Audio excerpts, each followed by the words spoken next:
Welcome back to Forgotten Working Class Podcast. I am Tiffany. I'm John. Today we have with us Anthony. Thank you for being here with us. Thank you for having me. It's an honor to be here. Thank you, guys. We are so thrilled. Get ready, everyone. We are going on a wild ride with this one. Yeah, we are. First and foremost, you guys. Oh, go ahead.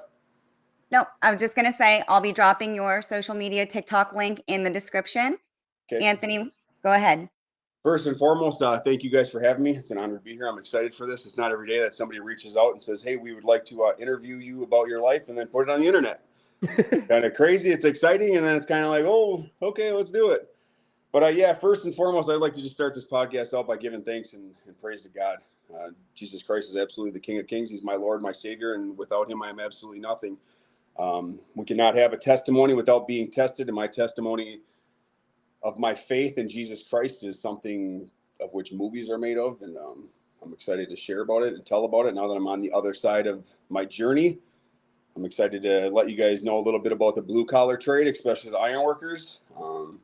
Yeah, just touch base a little bit on who I am and spreading love and light and kindness in this world. That's the whole option. Or that's the whole goal, right? Beautiful. And that's why we chose you. You're a great person. I appreciate that. Thank you. Thank you very much. So where are you calling from? I'm in Minnesota. Born and raised in St. Paul, Minnesota. I'm still in the Twin Cities area. Very cool. How old are you? I'm 41. Okay. September 1st of 82. So I'm 41. I don't, my body feels as if I'm 41 and my mind says otherwise. So it's that's the truth. It can be challenging sometimes. That's awesome though. Yeah. Do you have any children? I have one that I know of. Yes. I have a son who's 15. I'm just kidding. Yeah. Just my son. His name is Anthony too. He's 15. He's a sophomore in high school. He's the love of my life, man. I love that kid. I'm beyond blessed to have him. He's such a kind, sweet, loving, caring soul. I sure was blessed when God made him. His name is Anthony too, and he's in boxing. He plays football. He gets his license in May. So he's busy, man. He's a busy kid. You know, when you're a single dad and all you have is your kid all the time and work, once they grow up and they hit that level of I got this going on and that going on, it's like, you know, hey man, like, do you want to hang out with your dad, bro? You don't remember me? I just seen you do that. I just seen that video you did of that. Yeah, it's so I was true. like, man, that's so true. Our daughter is the same way. Yeah. Now she's 13 and everything is boys. Different stuff and yeah, boys. It's fun, man. He's having the time of his life, and I've had a lot of different titles in my life, and nothing compares to the title of dad. I absolutely love it, and I'm beyond blessed to be a father to him. So yeah, It's just me and Anthony, and I got a dog named Capone. He's a pit bull, American Bully pit bull breed. He's in the kennel right now. He's one. He just turned one. So yeah, we live a simple and quiet life for the most part. That's awesome. For the most part, yeah. So tell us about yourself. I mean, you said you were born and raised there. Did you graduate high school? Did you go to college? Yep, I was born and raised on the east side of St. Paul. I went to a high school called Johnson. Back then, it was a very prideful city. Every city in America has its certain sides that kind of stick out or more of the notorious side. And the east side of St. Paul is definitely that for St. Paul. It's the capital of Minnesota. It was a tough, not a ghetto or violent neighborhood necessarily. I mean, it kind of was, but it was a tough, hard knock, blue collar, very close, very loyal type neighborhood. Still to this day, like if you're from the east side and you see a fellow east sider in another city or something, you know, you instantly have that mutual respect for each other, and it's awesome. That's just how we were born and raised. It was all about hard work and respect. And I have a younger brother who's 4 years younger than me, and he followed suit. As far as what I did in high school, I was a huge jock growing up. I played baseball, football, hockey. We were in the boxing gym all the time. I was the captain of the football and baseball team my senior year. So I was heavily indulged in sports. Did a bunch of the special invite sporting events up here. It's, you know, St. Thomas Academy and the U of M. And I ended up graduating in 01 and went to a college called St. Cloud State. That's in Minnesota. It's in the center of Minnesota. It's kind of known as a party town. I had other options to go to schools, and back then at 18 years old, I really, you know, I was a different person back then. So I chose the party school and intended to play football up there. And like I said, I graduated in 01 and went to college. In the first semester, the towers fell. And I wasn't necessarily going to school so much when I was up there. So I was kind of just partying, and the towers fell, and some way or another, I accumulated a couple underage drinking tickets in the first week I was there too. I think I had 3 or 4, and maybe an assault charge or something of that kind. So I came down. I told my dad, I said, "Hey, I'm not in a good situation up there. I'm not going to school. I'm partying. I'm in trouble with the law." And he said, "Well," he said, "either you can deal with the consequences or you can join the military." And like I said, the towers just fell, and I didn't really know too much about the towers when they did fall, to be honest. But when I figured out what was going on and what happened, I took it very personally. It hit me in my soul. I'm a huge patriot of this country. I love this nation. My entire family's military background. My dad's veteran, my uncles. We have a lot of plaques and stuff around the city of St. Paul that say our last name and have our names engraved with our ranks and World War IIs and stuff, and the wars that we have served in. So it hit home to me. So I went to the Marine Corps' recruiting office first that very next weekend, and they had like a 2.5, 3-month waiting list already. I mean, it was like immediate because everybody wanted to join back then. That's what times it were. Times were different back then, man. Everybody was about that. Everybody, especially my generation that was 18, 19, dude, we all left. We were all ready for war, you know? I was in the 6th grade in my science class when the towers fell. And I remember my teacher turning it on the news and all the parents rushing to schools. And it was so sad, so crazy. I remember like it was yesterday. Isn't that crazy? Everybody can remember exactly what they were doing Yep. at that time and moment. So nonetheless, I went to the Marine Corps, and that was more fitting for my athletic lifestyle and my liking to fight. And just the Marine Corps, fit me personally the best that I thought, So I didn't want to wait 2.5 months. The Army also had like 2.5, 3-month waiting list. So I went down to the Navy's. No rhyme and reason to go to the Navy at all. But I remember I went in there, into the recruiter's office, and he was a younger, good-looking recruiter in his dress whites, and he's like, "Hey, man," he's like, "why do you want to join the military?" I said, "Why do you want to join the Navy?" And I had absolutely no rhyme or reason or answer for it at all. I just said, I don't know. I mean, I guess I like the water. I like the ocean. And he kind of was just like, "Okay, like, is that it?" And that's all that I had. I had no other reason to join. And he kind of whispered to me. He said, "Hey, come here." He said, "I just want you to know, he said, we travel the world. We hit Liberty ports. We drink. We fight. We chase girls." He's like, "Do you like that kind of stuff?" And I just, this huge smirk came on my face. And at that moment, my life changed. He said, "Give me that paper." And I looked at my dad. My dad just kind of shook his head like, and that was it. I think it was probably 6 or 7 days later. I was in Great Lakes, Chicago, Illinois for boot camp. And it was that fast. My life went from sleeping in a dorm room at St. Cloud State as a college student to having my head shaved on the top bunk, staring at the ceiling, in boot camp in a time of war at 18 years old, thinking to myself, I just ruined my life. Like, I'm going to end up going to war and I'm not going to come home. It was scary, extremely scary, extremely proudful. Man, there's a lot of emotions when I bring myself back to that. So did you get deployed? Did you go? My battle group did get deployed. They did a deployment. I did not get deployed with them. I got hurt right before our deployment in work ops, and I had shoulder surgery twice, and I was stuck on shore duty for the remainder of my time. I was almost at my 4 years for my active duty, and I had 2 shoulder surgeries, so I got a disability separation, honorable discharge of them, put in my 4 years, a little over 4 actually, and then but that was a wild time of my life, and I will forever be grateful for that moment. Of the things that the military installs in a human being, they're priceless. Because you got to understand, you get deployed and you get shipped all over the country with people that you have no idea who they are, where they're from, complete opposite lifestyles of you. We had a house in Virginia Beach. It was an 8-bedroom house. I think there was probably 15 of us living in there. And there was me who kind of dressed street clothes, sporty kind of. And then we had a couple roommates that were cowboys with cowboy hats, the big belt buckles, shit kickers. One of my roommates was like a rapper from New York, big gold chain. One was a bull rider from San Diego. So we'd all get dressed up to go out for the night, and it looked like a huge awkward skit almost. Like, we were so opposite of each other, you know what I mean? But we were brothers. We were down for each other. Yeah. And do you keep in touch with them? Not anymore. Nope, not anymore. It's been I got out in 05. I got discharged August 27th of 05. So nope, not anymore, unfortunately. But I'll forever have those memories of how it was and the respect and loyalty that the military treats you. Because black, white, Asian, none of that shit mattered. None of it mattered, and I absolutely loved it. We were down for each other, and I really wish that this country would be back to that, because I miss it. I remember, and although I didn't get deployed after our ammo offload, after that deployment, like I said, because I was home from surgery, we hit Halifax, Nova Scotia, Times Square, and Newark, New Jersey on an ammo offload. And when we hit Times Square, we were in our dress whites, and I was on a USS Wasp LHD-1. It's an amphibious assault ship. It's a little bit smaller than an aircraft carrier. In the back of the LCAC, the back drops down, and the LCACs come out for the SEALs and the Marines.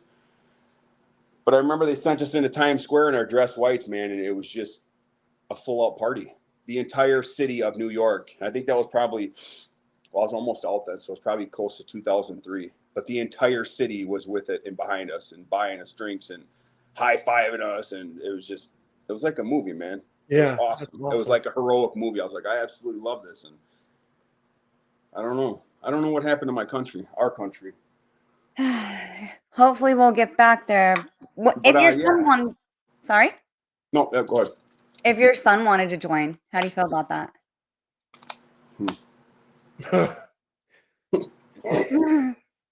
That's a heavy question. That's an extremely heavy question. And I mean, we have a boy too. It's crossed my mind because he's 16. And I've kind of dabbled around, what do you want to do when you get older? And man, I don't know. I know you kind of mentioned not to get on politics. And had you asked that question 6 years ago or something, the answer might be a little different. Yeah. As of right now, today, my son's not going to war for anybody. Yeah. Unless it's Jesus Christ, period. Yeah. I'll cross that bridge when it gets there, but man, that's a heavy question. All right. So moving forward, when you got out, what'd you do for work? Yeah. So when I got home, I always wanted to be in law enforcement. I've always had a leader mentality. I've always been really good with my words, communication, structure, organization. I always wanted to be a cop. So when I came home, I jumped right into law enforcement. As I mentioned, my younger brother, he worked in law enforcement too. There's St. Paul is in a city called Ramsey County Sheriff's Department. When I first got home in 2005, I got hired with the Ramsey County Sheriff's Department. I was a correctional officer inside of the jail for 4 years. And I was always trying to help people inside of the jail, helping them get their bonds, their court papers situated. They're already in the lowest point of their life. They're in jail. Yeah. It's like, what else do you want from them, And on the other hand, I didn't arrest you. So I don't know why you're here, what you did, but I'm not a cop. This says correctional officer. I'm not a cop, right? I didn't arrest you. I don't care why you're here, but I'll help you out while you are here. But when you work in that kind of environment, that's not always the case. You can't get to people. You can't help them. It's always FUCO, take off that badge, take off that belt, And back then we were kind of able to do that once in a while. So it's like, okay, well, it was stressful though, because I wasn't never trying to be hard to anybody. I was just trying to help them, But you deal with a lot of mental health, a lot of addiction, a lot of pain, regret, and years of these people's dopamine and endorphins and everything just being chaotic, So they come in puking and diarrhea and withdrawals, and it's a nasty environment. So after about 4 years, I had enough of that. The turnaround rate in that is extremely high. I had the option to go to skills and use my GI Bill for law enforcement, and I was already currently in school at that time. And I went for chemical dependency, and the undergrad was psychology, chemical dependency, and behavioral health science. Yeah, for drug counseling. And while I was going to school at Century with my GI Bill, I was a bail bondsman for Liberty Bail Bonds in St. Paul. So I figured if I can't help the people inside of jail, maybe I can get them out of jail and help them. That's pretty cool. So I jumped from inside the jail, and now I have the background of all the people in the jail, the COs, the courts, the judges, the attorneys. Like I know I have my own little thing to work with, So I can kind of make phone calls and get people out a little bit quicker than a regular bail bondsman would, because I know the inside. But you still deal with the same type of people. People still lie on their application. There's fake names, fake resumes, fake numbers. They change their number. And all you do to bail them out is, here, I'm going to co-sign for you for your bail. This is the part that I'm going to pay. Just please show up to court. If you don't show up to court, and I don't even care if you don't, just let me know so that I'm aware. so that when the judge calls me and says you have a warrant and we have to come kick your door in and drag you to jail, like just call me so we don't have to do that and we can rearrange it, you know. But it's still the same kind of environment, the same type of people, which was frustrating. I can imagine that. But me being me, I mean, this entire time I wasn't, throughout my story, I kind of dabble in drinking and smoking and stuff here and there. And it's always been, you know, a kind of part of my life as well. So I've always been kind of understanding to those going through it, no matter what situation they were going for. But I remember the first class that I took in chemical dependency and behavioral health. The first class that I took, and the professor started talking. It was just like a light bulb went off in my head of this drug counseling, and it was a calling for me, and I knew it. That was like the first time I felt called, and it was just something told me this is what you're supposed to do, and that's what I did. I worked in 3 adult treatment centers first, did my internship, did some co-facilitating, a marriage therapy, did some prevention work, some gang prevention work. And then I eventually, the last year and a half, I worked with teens at an outreach program, a teen treatment center, where they would go stay. We would do treatment all day, school for them, and then they would be sent to 2 separate houses for the night. And those kids were admitted from 12 to 18, which was awesome because I related to them a lot. Yeah. Yeah, that's a very impressionable age. Right. Yeah. There was a lot of counselors there. Well, there was only 4 counselors. The other 3 counselors had 30 plus years in the field of counseling. And these kids wouldn't open up to them at all. They wouldn't talk to them. They weren't trustworthy of them. And I would walk in there not as, hey, I'm Mr. Silva, I'm the counselor. You know, like I would just walk in there like, yo, what's up, bro? You know, what's good? Dab it up with them, give them a hug, like sit down, like relax, you know, like what's up? Like what's going on? Like I was really able to tap in with these kids, and they would just, the floodgates would open, and tears and emotions. And it's just, they felt the realness from me. Like I'm not speaking from a book. Like I've been where you're at. I'm from the streets. I understand what you're going through. I'm bilingual. I speak English and real shit. So let's get to the bottom of this and let me help you. And a great story that I wanted. I'm always about just spreading love and positivity, man. It's the simplest things in the world that can just change somebody's day, life, experience, or whatever, you know. But there was this one kid who was special. He stood out. He reminded me a lot of me when I was in high school. He was I think he was a senior that year, got caught on a drug charge, was forced treatment, had some serious time hanging over his head, and he was like a star basketball player, like Division I star basketball player. Awesome kid, great athletic skills, great heart. He just had no direction, and I felt really bad for him. But we would go to the gym every day at the YMCA for rec, and he would shoot basketballs, right? And he had the nastiest, dirtiest, grimiest pair of Nikes. Dude, they stunk, and they were stained with grass, you know, from cutting the lawn, and smelled like gasoline. And I'm a shoe person. I have like more tennis shoes than probably women do. I love my shoes, my Jordans, right? So some days I'd wear a suit and tie, and some days I'd come in my Jordans or my Air Forces or Air Max. But anyways, nonetheless, I was so proud of this kid, and I believed in him so much that I brought a pair of $180 Jordans that I never even wore. Brought him in, and I called him into my office one morning, and I sat him down, and I had a 10-minute conversation with him, and I told him how much I believed in him and how much talent he has and how far he's going to go and how much I saw myself in him. And I gave him those Jordans as a gift and something to remember me by. And his reaction,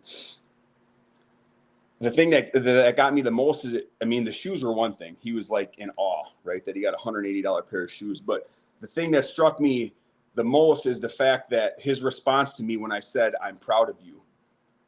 He looked me dead in my face, sobbing with tears all over it, running down his cheeks. And he said, no one's ever said that to me. Yeah. It gives me the chills. And It's I just thought to myself, what? Your dad, what? You know what I mean? Like, I didn't know what to say. But that's all that I said is I said, I'm proud of you. And he said, nobody has ever said that to me. And I just thought, huh. And I've carried that with me since that day. You know, I always carry that with me just in the back of my head is you have no idea. You have no idea what somebody's going through or how they feel. Exactly. Yep. You have no idea. But anyways, that was one great story that I always carry with me. It was a passion of mine. Counseling's a passion. And they say that in the field, it's either something that you have or you don't. Not everybody can just get in a room and talk to a room full of addicts. And it's frustrating, especially when a lot of the addicts and stuff have been in this lifestyle for 20, 30 years, decades.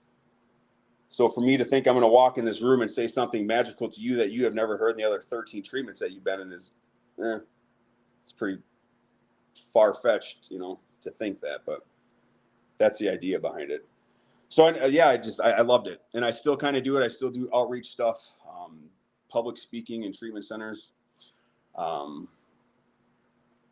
I did that till 2015. And that was when the Viking Stadium was starting to be built. And my dad is also an iron worker. Shout out to my dad. Put in 30. Dad. Yeah. He just retired 36 years, 36, 38 years. He just retired. That's incredible. That's awesome. Yep. He's a big name in local 512 St. Paul. Everyone knows my old man. He's legendary out here. It's an honor to carry his last name. And I work my ass off every day to fill his boots the best that I can. Always coming up, he always mentioned, hey, come be an iron worker, come be an iron worker. And I was such a alpha male type person in my own head. I'm going to do it my way. Like, I'm going to find it and I'm going to do it my way. I don't want to do what you do, Come to find out, I do what he does, and I love it. I'll never do anything else again. I look at other trades on a job site, and I will never be another trade besides a union iron worker the rest of my life. That's why we here with our apparel line, Arcingahead blue collar apparel line, call it blue collar blood type. I love it. You got it or you don't, and it's hereditary. Yeah, you either it's in your blood or it ain't. I mean, I've seen multiple men come out that think they're big bad men, and they come out into the pit, and it's just like, next day I quit. Or a week later, they're like, I just can't handle this. And you're like, put that harness on once, bro. Go walk that beam, tough guy. Come on. It's an adrenaline rush, though, man. It is. It's awesome. It's an adrenaline rush. And 2015, he kind of mentioned that, come try this ironwork stuff. And my caseload, I think I had 18 on my caseload. I was making like $22 an hour. Extremely stressful, dealing with these emotional kids. And then you deal with that, you process that all day. And then I drive home to my son to be a father myself after hearing that. And you got to understand, when you do their chemical assessment of Rule 25, their intake, there's a lot of abuse, physically, sexually, emotionally, mentally. Yeah. There's a lot of, prostitute, anything you can think of. And these are little kids telling you this. Yeah. And I'm not saying they're coming in treatment because they smoked a J or something, they're in treatment for big boy shit. Yeah. Heartbreaking. I worked in treatment for a brief minute. Oh, did you? I did. And I will specifically remember a girl self-cathing with straws because she could not afford the instruments to self-cath herself. And she picked it up on the street using needles. So. Yeah. I don't wish it upon anybody, man. It's a sad thing. Yeah. It's really a sad thing, and I've been on both sides. And to be honest, I'm grateful that I've been on both sides. Been on both sides multiple times. But I'll touch on that in a minute. But 2015, the Viking Stadium was starting, and my dad kind of mentioned it, so I said, okay, I'll give it a shot. And they do a thing with the unions where you can be a permit hand. So a permit hand, because the journeyman after your apprenticeship, they make scale, which is up here, and then the apprentices start out first, second, third is prorated to how close you are to graduation, right? But if you're a permit hand, you get scale, what the journeymen get, and that's without knowing nothing. I knew nothing, so I was a fire watch. Stood there with a little fire canister, watching these guys walk around on beams and shit. And in 2015, I'm not sure how old I was, but it was the coolest thing ever, even though I had no idea what I was doing, But I know one thing is I got that first union check on that Friday, and I checked my account and I seen that union check, and counseling was a wrap. That was it. And it was when that check comes in, you're like, God damn, holy shit. It was bitter. Yeah. It was bittersweet, but it's just, I knew it was time for something different. And it's so eventually they let me up on the iron, right? Because I'm begging them, you guys let me go. I'm like a little kid pulling on the cool kid's coattail. Let me go up and let me play. I have my tools, let me play. So they eventually set me up. In my very first time on the iron, I'm standing on this beam. There's a beam above me and a column behind me. So I tied off to the column behind me and then I tied off to the beam below me. So I'm tied off twice. Yeah. But I have my dad's, one of his old hard hats, you know, so it's all used and old stickers. It looks like I've used it for years. But that's my first day wearing it. You didn't have So the green hard hat on. People are looking at me like, this dude should know what he's doing. Look at his heart, like, you know. And I'm standing there tied off to two places, like I'm gonna die on this Viking stadium. And everyone's like, why are you tied off twice, dude? You just need one. I don't know. I'm new. I know what I'm doing, bro. So that was the first time, yeah, that I was tied off to two places. And I literally thought in the air on those, you know, those beams are 3 to 4 inches. They're not big at all. I literally thought I'm gonna die on the Viking stadium and I'm gonna end up on the news because I fell off this building because I don't fucking belong up here. I shouldn't be here. But I fell in love with it. You get in tune with it and acclimated to it as you do everything, and then it becomes a prideful thing. And I'm a structural. So in ironwork, they have structural, then they have rods. The structural part is beams, bar joists, columns, bridges, precast, windows for glazing, and then the rods are structural rods and rebar that they do for concrete. So a JIW, a journeyman ironworker, typically does both. We do it all. We're certified welders. We do tower cranes. We do rods, structural, windows. But for the most part, most journeymen are either one or the other. You're either a structural hand or you're a rods. Typically, you really don't bounce back and forth. You can. You know what you're doing. That's how the money goes. You know, if the companies have structural work and then they get slow on structural and they got rods, they'll bounce you to the rod patch for a minute and then back to structural. But me personally, I belong in the air and the clouds. Find me in the clouds. How about that? So do you travel, or you guys? We can. That's a great thing about the union is you call different union halls and they call it booming out. And Local 512 has a very, very high standard and very respected name as far as unions. Local 512 out of St. Paul, Minnesota is a very, very strong union. It's got a very good program, a very good training center. It's highly regarded. So anytime you call around to other union halls and mention the local you're out of, it's a cool thing to have some pride behind it and say where you're from. And they know, okay, this guy's from a real local. He's legit. He has all of his certifications. Yep, come on out. We got this going on or that going on. So you can travel. You got to understand with traveling, it's not just going to work and then staying in a hotel necessarily all the time, especially with ironworkers. Ironworkers aren't like your normal breed of 9-to-5 type workers. We don't necessarily get off and go have a cup of tea after work and go to bed at 8 p.m. if you know what I mean. And that happens being out of town. You have no responsibilities really besides work. You're with all your brothers. You got tons of money. You don't have your family to go home to. So getting off, me personally, the reason I'm explaining this is because me personally, I have an option to kind of travel right now, especially with that bridge that just fell in the river out in was it Pennsylvania? I know they're sending a lot of iron workers to that, but right now, as far as me traveling for my mental health and sobriety, I'm going to stay put at home because this is a good place for me.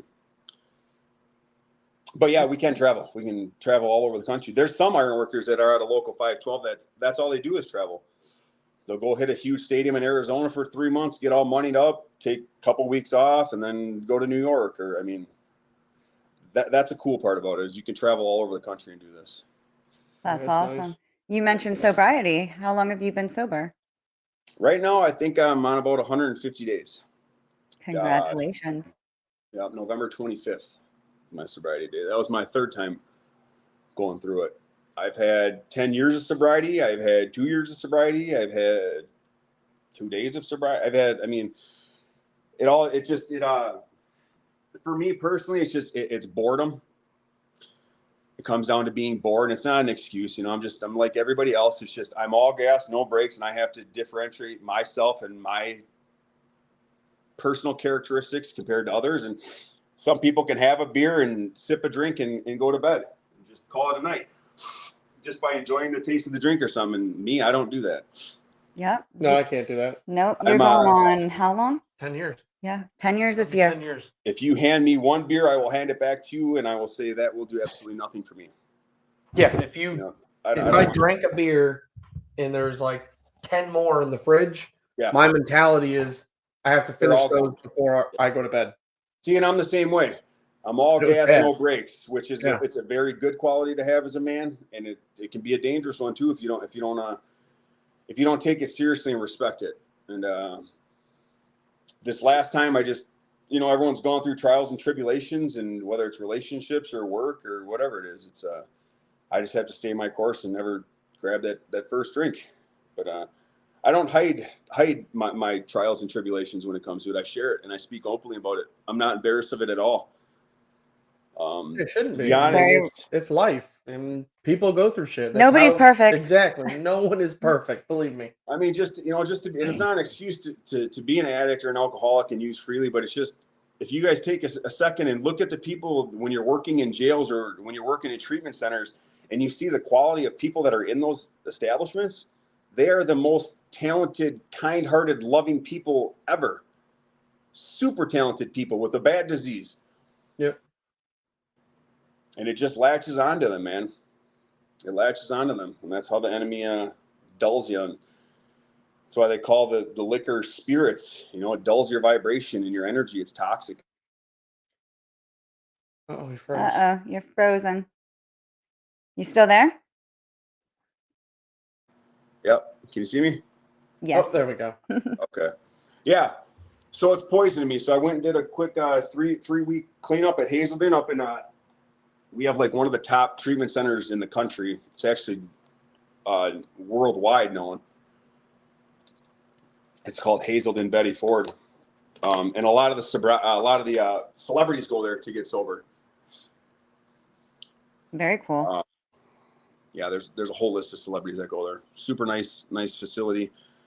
So I went up there and it was good, man. I was only there, I think, 4 days, and they asked me to be the president of the unit. Every unit has a president, a vice president, and then a chairman. And you are the one that gets up and sits in front of the group every morning, and you lead the morning meditation, the morning prayer. You go through the schedule.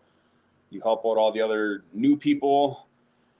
You're kind of just like you're like a pillar of your community and you're voted in that way.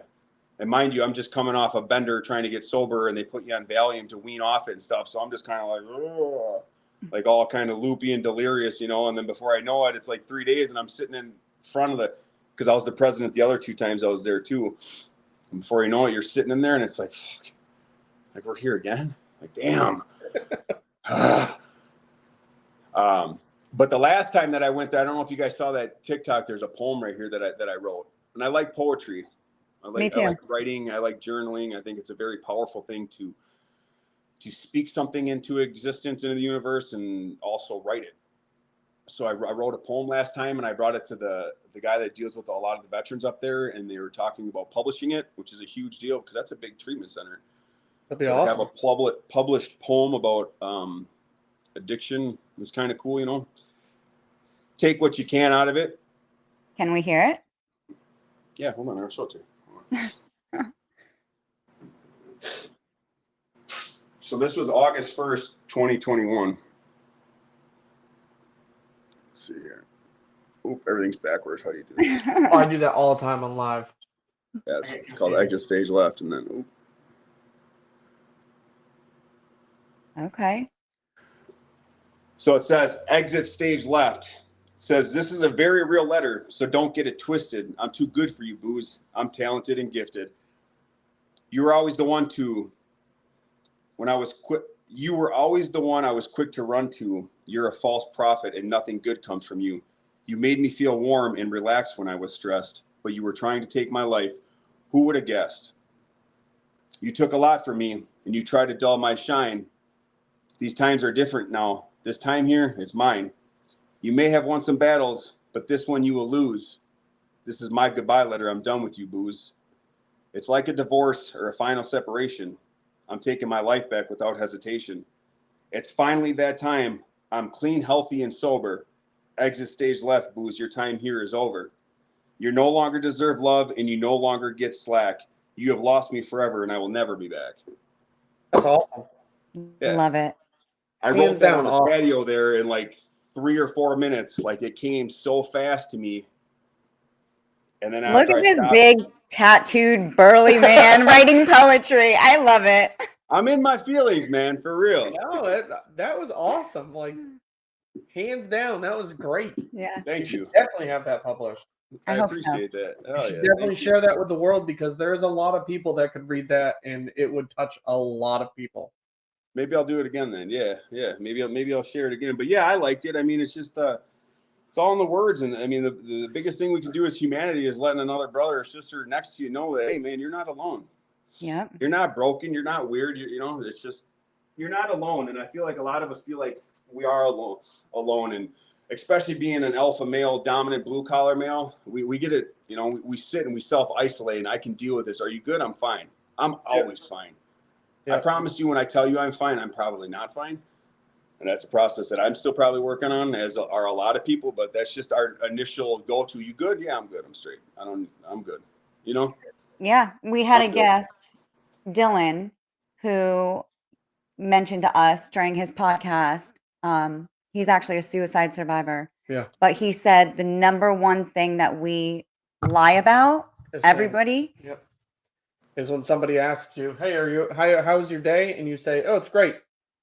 or how are you doing? And you say, I'm fine. But think about that. Think about when you're out in public and you just walk by somebody, you say, hey, how's it going? You know, or say, hey, how are you? The first thing you say, it's like Natural. is, oh, I'm good. Yeah. But are you good? Are Yes. they good? You don't know. Just like you said earlier, you never know what somebody is going through in life. No. And just a, hey, I see you, or hey, I like your shoes, or how you doing? Oh, I've been better. You know what's kind of crazy, Tiff, as you mentioned, this tattooed big burly guy or whatever, me tatted up like this, like you would kind of assume that I just got out of the penitentiary, or, you know, I'm affiliated with some gang or something. But every time I'm out in public, and it's been like this my entire life, people open up to me out of absolutely nowhere, complete strangers. And I'll say, hey, how you doing? Or, hey, how are you? And they start opening up to me and telling me things about their life, where I'm just standing there thinking, Right? Do I have it on my forehead? Because that's me. Do I so say I therapist? sit and I listen, and then I give my feedback, and then the Dr. Phil part of me kicks in, and then I'm on his little 15-minute spiel, and then I walk away thinking, like, what just happened at Walmart, you know? That's But me. it's a gift. It's a gift that not only I can see and know that I have, but others sense it too. And it's something that I can't turn off. And it's a good thing and a bad thing, because sometimes it's like, I don't want to know how your day's really going, bro. Like, I'm stressed. I got my own shit, you know? People do. But it sometimes it is good. Yeah. To hear, you know, your day might be shitty, but everybody else is going through something too. Everyone has their own circus. You know, and that's exactly why we jump on TikTok, because it's not our life, you know, or any social media for that matter. It's not our life. It takes us out of our realm for a minute. It takes us out of our reality. And you get to see what somebody else is doing for a second.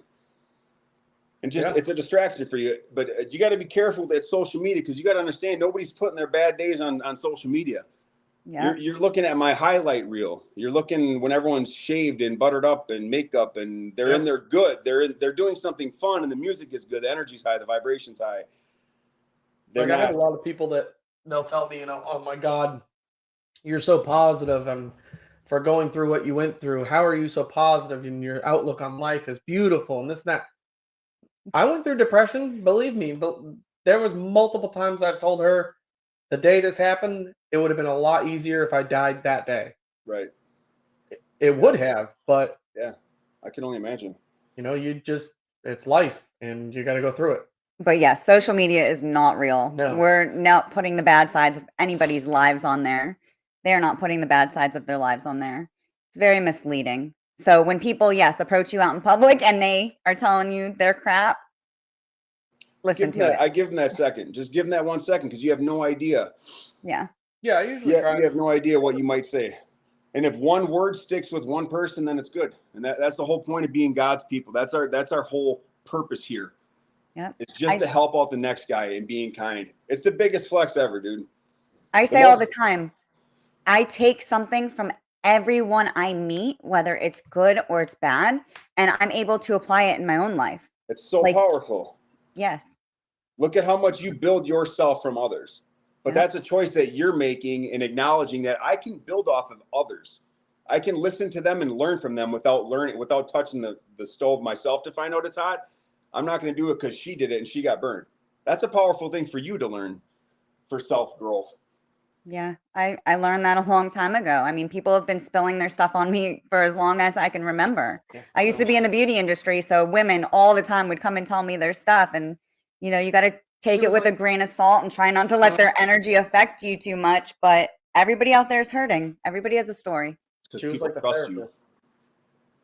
They trust you and they confide in you, and that's a very powerful trait to have because not everybody has that trait. That's why we built this platform, is so people can start confiding in each other, trusting each other again. We're all brothers and sisters. I love it. I love it. We had our shirt, make blue collar great again, and then you put you put See, and that's down one, there. And that's one thing, dude. You look back on school and elementary school and all the stuff that we were taught as kids, and it's like nobody ever pushed the trades on us. No. Even as a kid, when my dad was an iron worker, and I'm a little kid driving past these job sites and see these guys sweating their ass off, and it's 110 degrees, and their vests and stuff. You know, I always thought to myself, like, look at those broke dudes. Like, I want to be driving a Benz and working a bank, or you know what I mean? Like, I didn't even think twice about that. Yeah, well, then not knowing that now you look at blue collar, and they're out there driving the Benzes and the everything. You know. You got someone that they make twice as much as my teacher or principal, anybody else in the education industry. Yep. It's crazy because you're 100% right. You think about when we were younger, blue collar has always been looked kind of down upon, like, oh, you know, he's dirty. Now you look at it and people, do you understand how many people we get on my comments that ask what is blue collar? Oh my God. Like, what is blue collar? And you're like, really? And they're like, yeah, I have no. Is it a shirt with a collar? It's blue, and I'm like, no, it's what you do. Tradesmen's. It's working. It's I posted that hashtag on one of my TikToks the other day. I said blue collar hashtag blue collar cartel, and some girls like, yeah, well, the real cartel members don't run around advertising that they're in the cartel or some shit like that. I was like, okay. Your tattoos. I was like, okay. It's ridiculous. So. Yeah, I wish they would push it a little bit more because you look at our benefit package, our insurance, our dental and medical is like bar none. Like we are at the top of everything. And our package, our whole package together, you know, before they take out for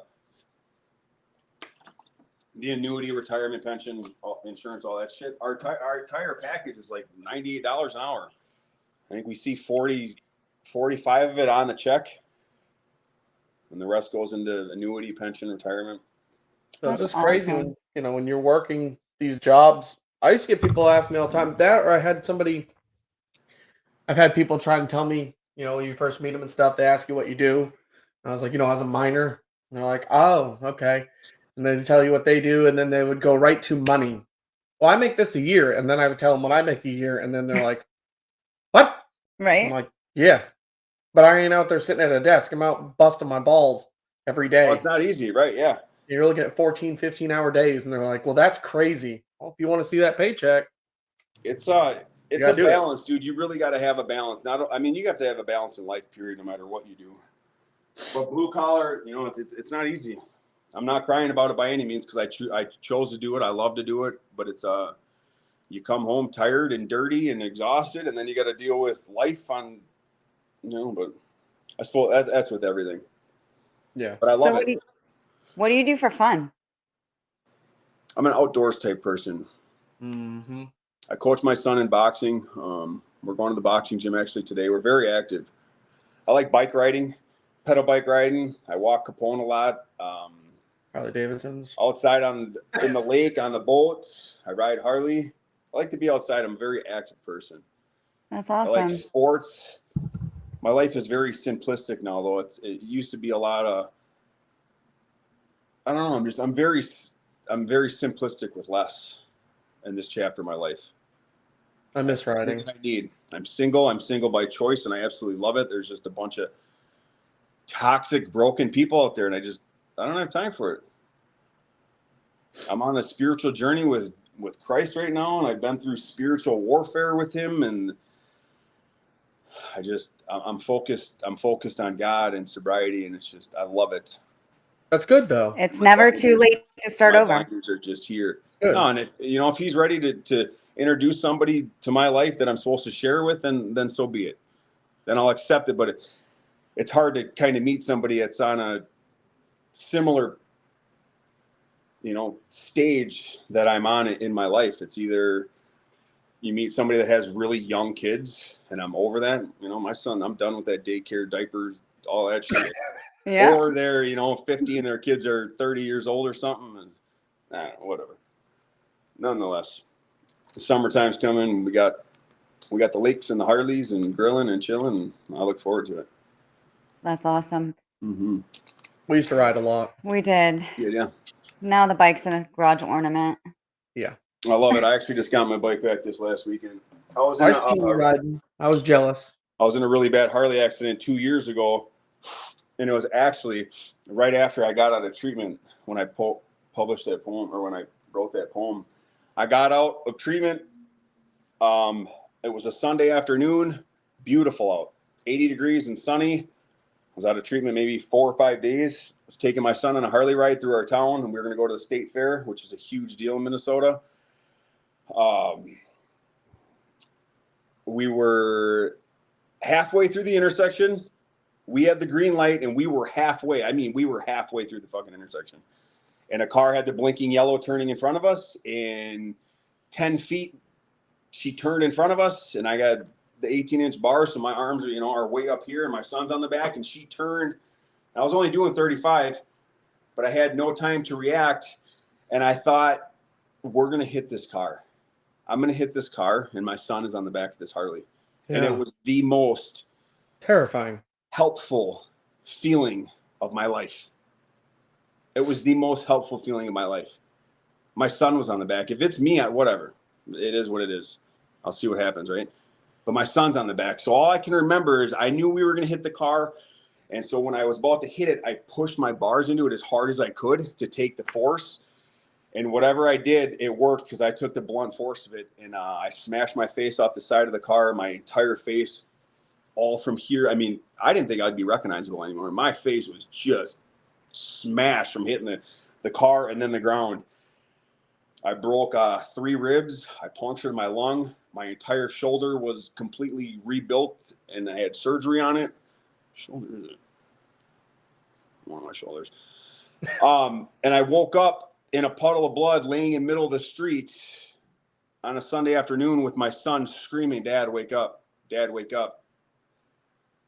And I just got out of treatment that very day. I'm not going to get too much in it because it's not worth it. But that same day, I went through a breakup with somebody, broke up, took my son on a ride. We were going to go to the state fair, just got out of treatment. Was supposed to go to work Monday morning. Life was good. And then that happened. Now I'm fresh out of treatment. That was September. So now October, November, December comes. That's dark times here. It's cold here. It gets dark at 4. You know what I mean? It's a dark season for us up here in Minnesota. So here I am, laid up with broken ribs, can't breathe, on painkillers, heavy painkillers. I'm not working. I got nothing else to do. I went through a breakup. She's gone. Now I'm at home, out of treatment. No intention on staying sober, because I didn't even think twice about it. I didn't give a shit. Like, I don't know if you ever had broken ribs, but you can't laugh, you can't cough, you can't sneeze. It hurts to eat. Anything hurts. So I started with the painkillers, and eventually I'd get that script, and half of them would be gone that day. And I was taking fireball shooters, the little shots of Fireball. I was taking probably 9-10 of them a day by myself at home. And I got sick. I got really sick. And it got to a point where this is, I don't know if either of you have experienced a spiritual awakening, but it's real. It happens. I've heard about it a lot. I've seen movies on it. I've read stories on it. It's real as fuck, and it happened to me. And this is what started it, because I could sense, I'm very spiritually in tune. I can sense energy in the universe. I sense things I would presume different than others. I feel like I'm probably more in tune than some are, I would say, spiritually. But nonetheless, I knew somebody was with me. I knew somebody was there. I could feel him. I could sense him. I could hear him. I could hear him eventually. So now I'm a very well taken care of person. I like to shave. I like to look nice. My house is clean. Everything's organized. And I got to a point of 3-4 days not shaving, sick, just doing my best to get by. Started running out of pills, so I knew the withdrawals were coming. So now I'm in trouble. Now I'm like, fuck, I'm gonna start going through it. And I don't remember this part because I blacked out, but I know that it was the middle of the day, as it is like right now. It's probably about this time, noon or 1 o'clock in the middle of the day. I ended up calling my mom while she was at work, and I'm wasted. And I don't remember exactly what I was saying, but I was talking pretty reckless to her and talking about weapons. And if if the cops end up here, talking crazy shit, right? So she says I'm on my way over there. And so she calls the cops, and she's on her way over to my apartment at the time and tells them I have a son who's a military veteran. He has, PTSD and mental health, and there's drugs and alcohol involved. And he's now mentioning violence. She didn't want them to come because she knew that if they did show up, that, my state of mind at that point probably wouldn't have been good. Yeah. So she ends up knocking on the door. And I answered the door with the hoodie over my head, unshaved, no color in my face. I was gone. I was dead. And I was dying. I answered the door with a gun in my hand. Do you have the cops here? Who's here? Just acting like a weirdo, right? And she said, Anthony, I walked in your apartment, and she said, I instantly felt the devil. Instantly. She said it was so heavy. It was so dark. The shades were shut. She said the eeriness and the heaviness of that presence was dark. She said, I felt the anger that he had when I walked in trying to help you. And I could hear him like behind me for like 2 days before this happened. I could hear him breathing behind me. And that's like really messes with your mind. Like you can sense him, you can feel him. I had goosebumps, and I was like, dude, there's somebody breathing behind me. The devil, he had me. He was there. And I was scared. Fuck, I was scared. I didn't know what to do. You've heard about it. But nonetheless, my mom, so she says, we got to get the fuck out of here. So she takes me, we leave. She takes me to the doctor. I go to the ER, and I'm dehydrated as hell. I'm super sick, and I go through withdrawal. So I get an IV, get some anti-anxiety meds, go back to her house. And by this point, I'm so spiritually drained. Like I can barely stand, barely walk. I have no energy. She takes me back to her house, and at night we're praying and stuff, and I'm in a spare bedroom, and she has a fan, just a regular fan, and I could hear music coming out of the fan as I'm laying in this spare room. I could hear music coming out of this fan, and I was like, Mom, do you have a radio in the garage, or do you have a radio in another room? I can hear music. And she's like, no, there's no radio here. So now I'm like losing my mind. I'm tired. I just want to go to bed. I'm home from the doctor with some meds, but every time I lay my head on this pillow, I can hear this music, and I can clearly hear it playing Michael Jackson, I'm bad. I'm bad. I'm bad. I can hear it word for word. And I'm like, where is this music coming from? So I unplugged the fan, and then I no longer heard the music. So now I'm like, okay. I said, Mom, come and grab this fan. I said, go put it in your room and see if you can hear music in your room. So she grabs it, plugs it in her room, and sure shit, she heard music coming from the fan, but it was playing country music, but she heard it. And that's when she said, Anthony, somebody's here. She said, there's something else here. And then all her lights were on, and her lights in her house turned off. All the lights shut off. So she's walking around saying prayers. I'm half Mexican and half Irish. Both sides are Catholic. So my mom's walking around her apartment, throwing holy water, praying, trying to denounce this presence of this demon who's there. And he starts grabbing our feet, like touching the top of our feet like this. I kept thinking it was her puppy. And she said, that son of a bitch is grabbing my foot. And right when she said that, I could feel the presence of the thing kind of shift around the bed, to the point where I got up and turned on all the lights, and I went in the living room. But that was the first experience that I had with spiritual warfare. And it scared the shit out of me. That's so wild. The very next day, mind you, what's that? That's wild. Crazy. It is crazy. It's scary because you hear about it.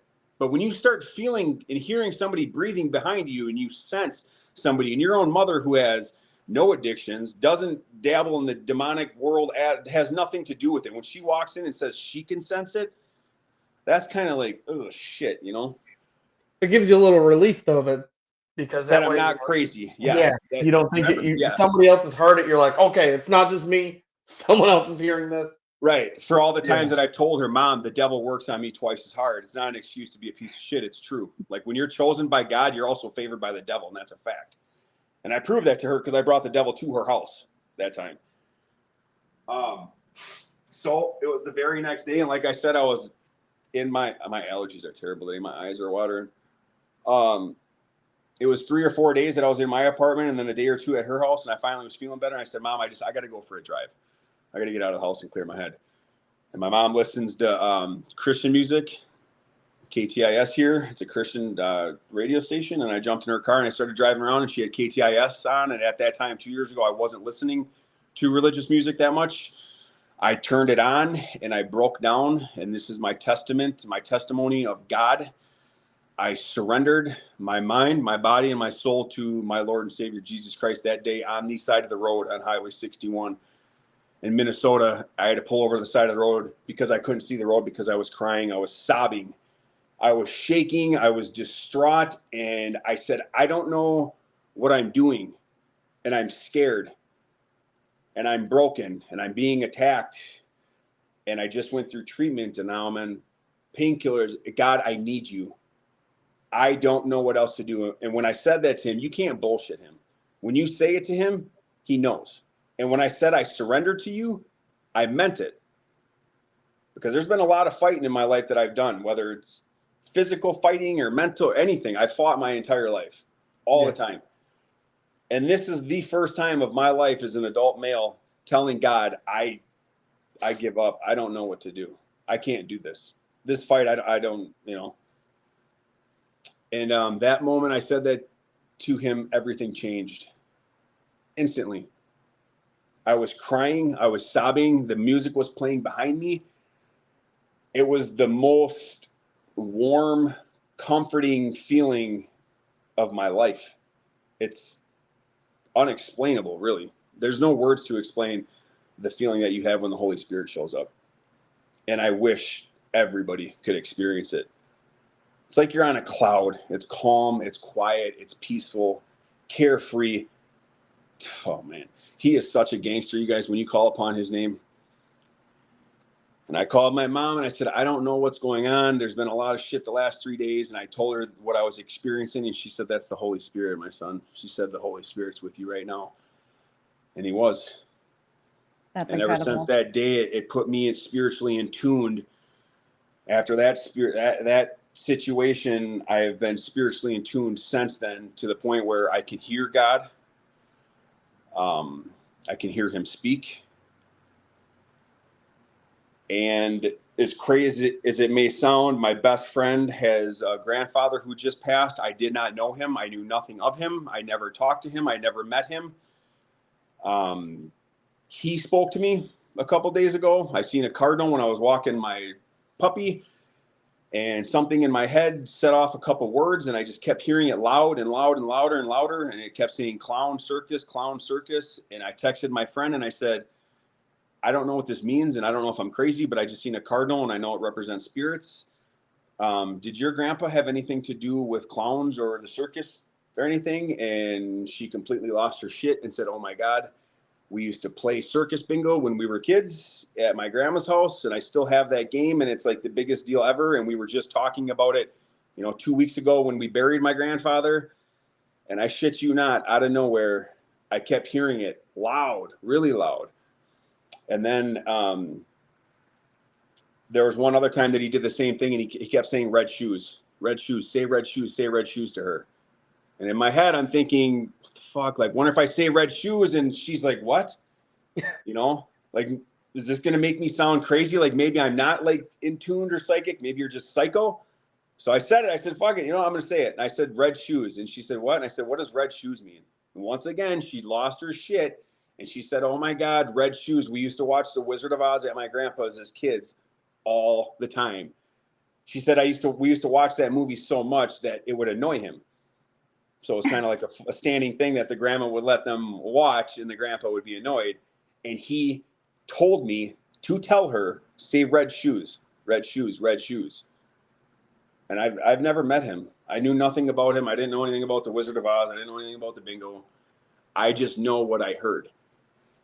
It's amazing. Well, It is amazing. when Dorothy collects her shoes together, she says, "No place like home. There's no place like home." Right. Yeah. Anthony, you have a lot of stories in your life, and it sounds like it's just starting over again. It You is. have these new talents, these new things happening in your world. It is. It's incredible. It is incredible. I'm beyond grateful for where I'm at right now. I really am. I've weeded out a lot. I've done a lot of groundwork. I've had a lot of deep ass conversations with myself, good and bad, face to face with myself, being the realest I can be, because you hit a point where you're done with people's shit. You see right through it. You're spiritually so in tune. You narcissists they're so easy to see, and bullshit and drama. And it's just, once you have that talent and that skill set, bro, you don't see anybody. You're like, I don't fucking hear nothing you're talking about. You have to focus be on your yourself. own. You have to be your own biggest fan in this You life. do. You have to You keep have to yourself love in yourself so much that you don't want to drink, is what it comes down to. Yep. Because a lot of us want to take that edge off. I just want to drink. I just want to shot. I just want to relax. And that's not the reality of it. No, it turns It's right a into powerful vicious thing when cycle. you just want to relax and go home by yourself and just turn everything off, or sit in the Bible and pray, or sit in, that's powerful. That booze is bullshit. Leave it alone. Anyone watching this, leave that booze alone, man. It's the devil. Don't do it. So, as we come to a close here, we can't thank you enough for sharing everything. You have an incredible life. It was awesome, man. We always end with something inspirational you want to tell people, whether it's about the trades, whether it's about addiction. Hit it. Oh, I just want each and every one of you to know that this world is a better place with you in it. It is. This world needs you. I hope you believe in yourself as much as I believe in you. Take it day by day. Keep it simple and be kind to each other. God's children are not to be messed with. And we're out here and we're deep. And God is good all the time. Hallelujah. I hope everyone that sees this stays blessed and never stressed, man. It's been an honor. God is good. God is good all the time. You guys are great. I think you have a great idea for this podcast. I can't wait to see you guys soar. I hope it just goes absolutely bonkers. I'm excited to watch this episode. This is cool. well, My first podcast. We're honored to call you a friend now, from Minnesota to Florida. I love it, you guys. Thank you so much. I'm honored. Thank you very much. Thank you for being here with us. Stay safe. Oh, yeah. And keep kicking ass. That's right. Right on, you guys. God bless you both. All man. right. You I'll talk to too. you We'll guys catch later. you later. God bless. Bye.